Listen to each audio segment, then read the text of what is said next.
Hello everyone, मैं doctor कल्पना। तो हमने जैसे अपनी लास्ट वीडियोज़ में बात करी थी इनफर्टिलिटी के ऊपर, उसमें हमने उनके फर्दर हमने टाइप्स भी बताए थे कि फ़ीमेल इनफर्टिलिटी क्या है या मेल इनफर्टिलिटी क्या है। उनके हमने कॉज के बारे में भी बात की थी। हमने बहुत सारे उनमें कॉजेज़ बताए थे कि किन के कारण, किस परेशानी के कारण हमें इनफर्टिलिटी के दौर से गुजरना पड़ता है। तो अगर आपने वो वीडियोज़ नहीं देखी हैं तो आप उन वीडियोज़ को प्लीज़ देखिए, जिससे आप समझ पाएँ कि इनफर्टिलिटी है क्या और क्या कारण है इसके होने के। तो हम उसमें इसको बता सकते हैं आपको, आप आसानी से समझ पाएंगे कि इनफर्टिलिटी किसको बताया गया है। साथ ही हम बात करें तो हम आज इस वीडियो में हम बात करने जा रहे हैं उसी के आगे नेक्स्ट टॉपिक का, यानी कि उसमें हमने बात कर ली थी फीमेल इनफर्टिलिटी और मेल इनफर्टिलिटी के बारे में, उसके टाइप्स के बारे में, कॉज के बारे में। साथ ही हमने उन वीडियोज़ में आपको ये भी क्लियर किया था कि हमें इसमें कौन कौन सी इन्वेस्टिगेशन करवा सकते हैं या डायग्नोसिस करवा सकते हैं, उनके बारे में भी हमने आपको बात की थी। तो फर्दर अब उसके बारे में हम आपको बात करेंगे कि इस वीडियो में हम बात करने जा रहे हैं इसके ट्रीटमेंट मैनेजमेंट के बारे में। तो मैनेजमेंट में और ट्रीटमेंट में के द्वारा ही हम आपको समझाएंगे कि अगर ऐसी कंडीशन बन चुकी है तो हमें क्या करना है, तो हम उसको कैसे मैनेज करेंगे या उसके लिए हमारे पास ट्रीटमेंट के उसके क्या ऑप्शन रहते हैं, क्या हमारे पास तरीका रहता है। तो हम बात करें तो हमें, अगर हम चलते हैं मेल इनफर्टिलिटी की तरफ, तो मेल इनफर्टिलिटी में और फीमेल इनफर्टिलिटी में हम दोनों की ही बात करें तो इसमें मोस्टली हमें हार्मोनल इम्बैलेंस देखने को मिलता है। तो अगर ऐसी कंडीशन है तो हम सबसे पहले हम अगर अपने ट्रीटमेंट की बात करें तो हम सिम्टोमेटिक ट्रीटमेंट इसमें देखते हैं अकॉर्डिंग टू कोर्स, यानी कि जो भी उसका कारण है, इनफर्टिलिटी का जो भी कारण है उसके ही हिसाब से हम आगे फर्दर इसका इन्वेस्टिगेशन करवा कर ही इसका जो है मैनेजमेंट या ट्रीटमेंट इसका रखते हैं। तो अगर हार्मोनल इम्बैलेंस की वजह से अगर हमें इनफर्टिलिटी की कंडीशन फेस करनी हो रही है सॉरी, तो उसके लिए हमें क्या करना है, हमें हार्मोन को बैलेंस करने के लिए हार्मोनल थेरेपी देनी होती है। तो अगर हमारे क्या कहते हैं, अगर स्पर्म काउंट कम है किसी भी मेल को, अगर स्पर्म काउंट कम है तो स्पर्म काउंट को बढ़ाने के लिए हम उसको विटामिन ई का यूज़ करवाते हैं, जिसके रिज़ल्ट से हमें मिलता है कि बहुत जल्दी स्पर्म काउंट बढ़ने लगते हैं। तो उसको हम इस तरीके से मैनेज कर सकते हैं। उसके लिए इसमें ट्रीटमेंट के लिए विटामिन ई को हमें एडवाइस किया जाता है।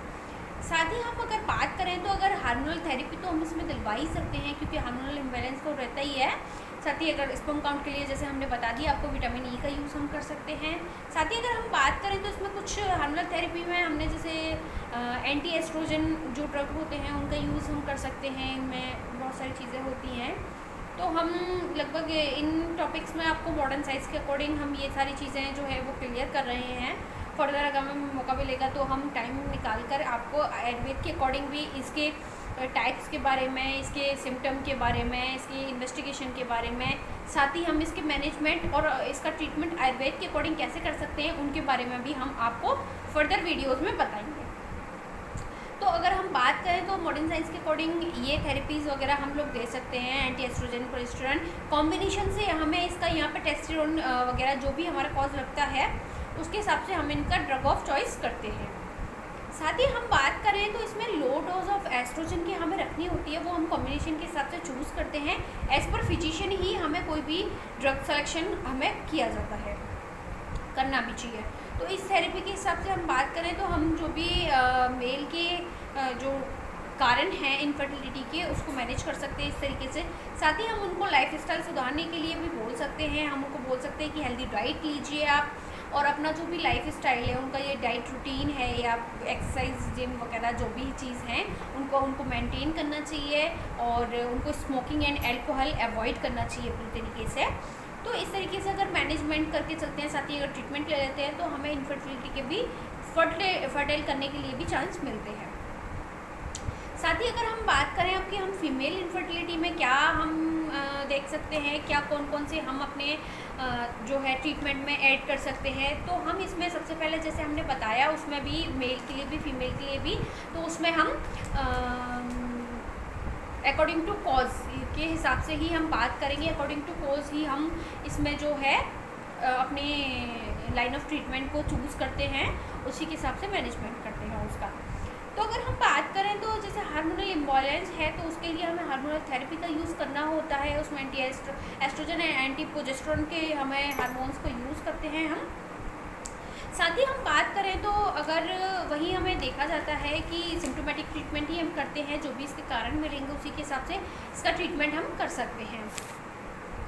तो हम इसके लिए बात करते हैं अब आगे इसके कौन कौन से कारण हो सकते हैं। तो हमने ये चीज़ आपको बताई थी, हार्मोनल थेरेपी के साथ साथ हम हार्मोन को बैलेंस करने के लिए हार्मोन थेरेपी तो देते ही देते हैं। साथ ही हमें एंटी एस्ट्रोजन प्रोजेस्टेरोन जो भी ड्रग ऑफ चॉइस हमारी रहती है उसके हिसाब से जिसकी भी नीड होती है रिक्वायरमेंट के हिसाब से हम उसको ऐड कर सकते हैं।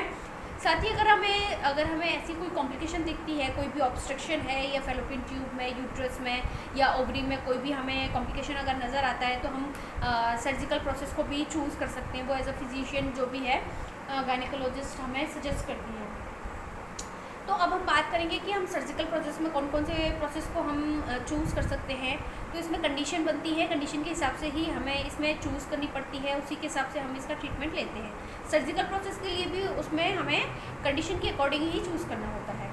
तो इसमें बहुत सारे ऑप्शन हमारे पास होते हैं। ART का यूज़ भी हम कर सकते हैं इसमें, ठीक है। और हम साथ ही बात करें तो IVI का यूज़ कर सकते हैं, हम IVF का यूज़ कर सकते हैं। तो फिलहाल इस वीडियो में केवल मैंने जस्ट आपको कॉमनली केवल इतना समझाने की कोशिश की, इतनी क्लियर करवाने की कोशिश की है कि आप जनरली कितना क्या क्या यूज़ कर सकते हैं, ट्रीटमेंट क्या ले सकते हैं।